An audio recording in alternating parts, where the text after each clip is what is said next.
तो my dear student, कैसे हैं आप सभी अच्छे होंगे। आई होप, मैं आशा करता हूँ। तो जैसा कि आप लोग जानते हैं, एक नया सीरीज में स्टार्ट करने वाला हूं जो CHSL और MTS को कवर करेगा, ठीक है। और इसमें आपके GS के जितने भी प्रश्न आएंगे लगभग, इसमें अगर जो इस सीरीज को आप मात्र 10 दिन फॉलो कर लेते हैं तो आप तो 10 से 12 क्वेश्चन कंफर्म करके आने वाले हो, ठीक है। क्योंकि मैंने ये प्रीवियस ईयर क्वेश्चंस को सारे को मतलब एक तरह से मतलब सभी टाइप्स के क्वेश्चंस मैंने लेने का प्रयास किया, ठीक। तो आप इस वीडियो को पूरा देखिएगा।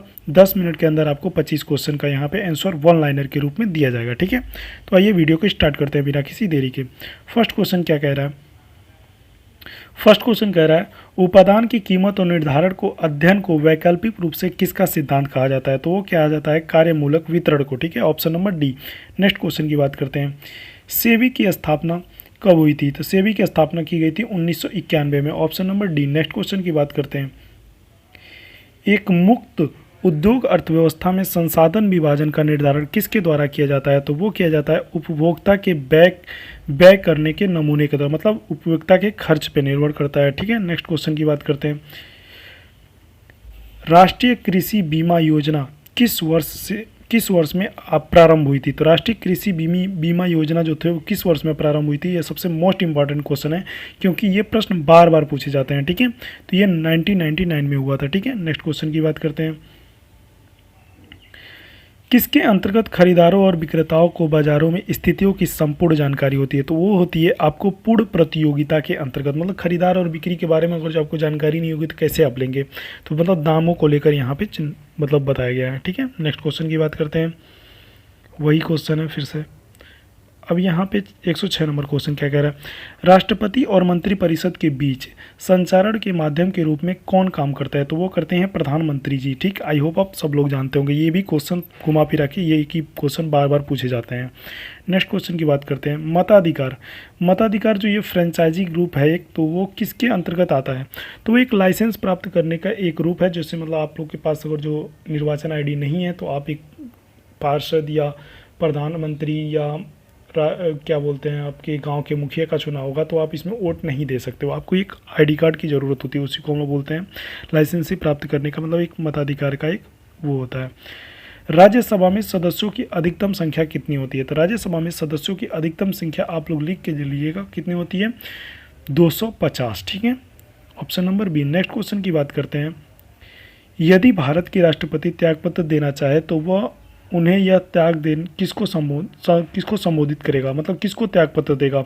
तो वो जो भारत का राष्ट्रपति है वो आप उपराष्ट्रपति को वो त्याग देगा, ठीक। तो ऑप्शन नंबर बी हो जाएगा। लेकिन अगर जो उपराष्ट्रपति भी उपस्थित नहीं है देश में, अगर जो कहीं किसी कारणवश वो विदेशों में मतलब अपने दौरे पे हैं, तो वो मुख्य न्यायाधीश के, भारत के जो मुख्य न्यायाधीश मतलब होंगे उनको वो अपना त्यागपत्र दे सकते हैं, ठीक है। नेक्स्ट क्वेश्चन की बात करें। भारत में राष्ट्रगान को कितने मतलब मिनट में गाने का मतलब कितने सेकंड में गाने का माप रखा गया है? तो वो रखा गया है 52 सेकंड में, ठीक है। नेक्स्ट क्वेश्चन की बात करें। जहांगीर की कब्र कहाँ बनाई गई थी? तो जहांगीर की कब्र लाहौर में बनाई गई थी, ठीक। तो वन लाइनर क्वेश्चन है दोस्त, इसीलिए इसमें ज़्यादा समझाने की कोई बात नहीं है, ठीक। बस आप जितना पढ़ा रहे हैं उतना रटते जाना। अगर जो नहीं कुछ आ रहा है तो बस वीडियो देख लो बस, ठीक। नेक्स्ट क्वेश्चन की बात करें। नूरजहाँ का मूल मतलब आरंभिक नाम क्या था उनका? नूरजहाँ का तो मेहरू त्रिसा था। क्या था? मेहरू त्रिसा, ठीक। नेक्स्ट क्वेश्चन की बात करते हैं। कौन सा चार्टर एक्ट अधिनियम एक्ट था जो भारतीय विदेशियों को ईस्ट इंडिया कंपनी में एकाधिकार को समाप्ति की ओर लेके गया? तो वो था 1813 का चार्टर अधिनियम जो था वो आपको मतलब इन लोगों को मतलब एक तरह से दूर की तरफ खींचता हुआ इन लोगों के एकाधिकार को मतलब नष्ट करते गया, ठीक। नेक्स्ट क्वेश्चन की बात करते हैं। मनुष्यों के अधिकारों की घोषणा पत्र किससे संबंधित है? तो मनुष्यों की अधिकारों की घोषणा पत्र मतलब ये कहाँ हुई थी? तो इसके बारे में आपको बताना है। तो ये जो हुई थी आपके फ्रांसीसी क्रांति के समय में इसकी मतलब चर्चा ज़्यादा की गई थी मनुष्यों को लेकर, मतलब मानव जाति के लेकर। नेक्स्ट क्वेश्चन की बात करें। ब्रिटेन द्वारा अपने उपनिवेशों में वर्ष 1932 में अपनाई गई साम्राज्यिक अधिमान्यताओं की नीति यह भी कहा जाता है, मतलब क्या कहा जाता है? तो उसको कहा जाता है ओट्टवा समझौता। क्या बोलते हैं? ओट्टवा समझौता, ठीक। Option number B. I hope आप आंसर सही कर रहे होंगे, ठीक। नेक्स्ट क्वेश्चन की बात करते हैं। वह ग्रह कौन सा है जिसका पृष्ठीय ताप सर्वोच्च है, मतलब तापमान सबसे अधिक है, तो वो है शुक्र। आई होप सबको पता होगा। नेक्स्ट क्वेश्चन की बात करते हैं, क्योंकि ऐसे प्रश्न बहुत सारे पूछे जाते हैं। उच्चतर तुगांता वायुमंडल ताप में बढ़ने को क्या कहा जाता है, तो वो मतलब जब आपके मतलब तापमान वायुमंडल में बढ़ने लगते हैं तो उसको हम लोग क्या बोलते हैं, व्युत्क्रमण अर्थात तापोत्क्रमण। ऑप्शन नंबर ए इसका सही होगा।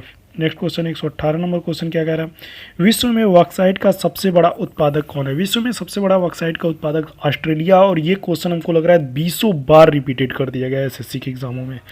नेक्स्ट क्वेश्चन की बात करें, भारत के दो सबसे अधिक समृद्ध पारिस्थितिक कटिबंध मतलब सबसे अधिक समृद्धि इको जोन कौन कौन से हैं, तो वह हिमालय पर्वत और पश्चिमी घाट। Option number B. Next question की बात करते हैं, स्वतंत्रता के समय भारत के मुख्य रूप से किस प्रकार की खेती की जाती, तो वो की जाती थी निर्वाह खेती की जाती। ठीक, आई होप आप समझ गए हो। नेक्स्ट क्वेश्चन की बात करें, उस स्पीशीज जाति को क्या कहते हैं जिसका प्रतिबंधित वितरण होता है, तो प्रतिबंधित वितरण जो होता है वो किसके संबंधित में होता है दोस्त, तो ये होता है आपके स्थानिकी के। ठीक, स्थानिकी। नेक्स्ट क्वेश्चन की बात करते हैं, 2,4-D किस रूप में प्रयुक्त किया जाता है। 2,4-D एक मतलब खरपतवार नाशी एक मतलब दवा होती है, उसी को हम लोग बोलते हैं 2,4-D किस रूप में प्रयुक्त होती है, तो एक खरपतवार नाशिक मतलब दवा होती है। नेक्स्ट क्वेश्चन की बात करें,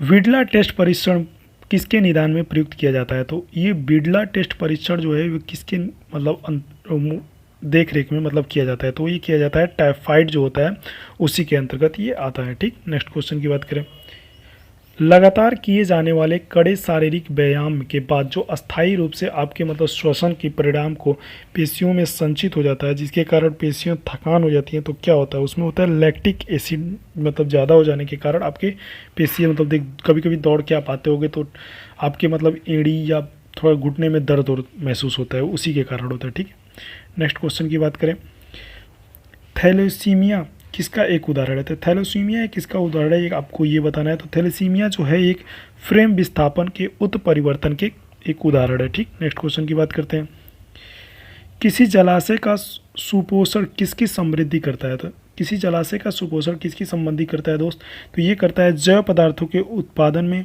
जैव ऑक्सीजन की मांग में। तो ये दोनों मतलब रूपों में आपको दिखाई देता है। ठीक, आई होप आप समझ गए होगे। चैनल पर नए तो चैनल को सब्सक्राइब करिएगा और अपने दोस्तों के पास शेयर करिए, क्योंकि CHSL और MTS को ये ध्यान में रखते हुए 25 क्वेश्चन का मैंने सीरीज स्टार्ट किया।